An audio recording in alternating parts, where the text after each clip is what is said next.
Involuntary obstacle. When I think about this oblique strategy, I think it's best to apply that to yourself.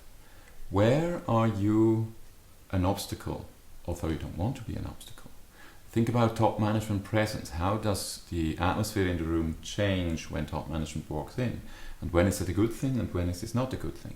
Think about, asking, for example, for a report, which is important because you need this information, but at the same time, now some people are busy compiling your report for you. They don't do other things instead. And maybe some people are changing the way they do things because they no longer look for the end result, but they look just to appear well in your report. So the idea is to think about side effects of what you are actually creating by your legitimate intention and by your legitimate behavior.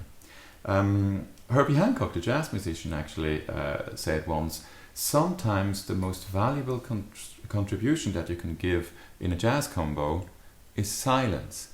It's not by playing something, but by not playing. And as you can imagine, that also means you have to overcome this inner resistance because you want to be seen as playing well and so on.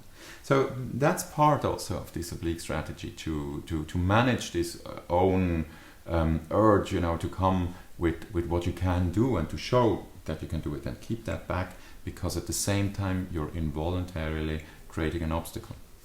I once had a very interesting observation because somebody actually did something not in order to remove themselves as an involuntary obstacle, but in the process they discovered that was exactly what they had done.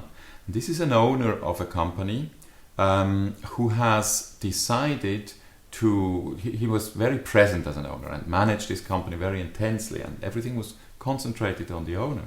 And so he decided at one time, for completely different reasons, to step back for 6 months and take a sabbatical.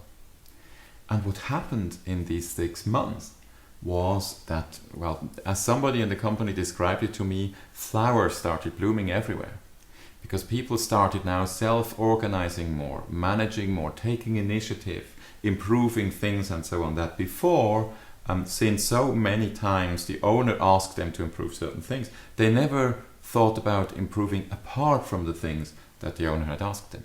So the lesson was that when the owner came back, that he started being very much conscious and much more conscious about when he was an involuntary obstacle and when he would create niches of silence, of not being present, not being in the things themselves, but kind of stepping back in order to remove himself as obstacle from the process.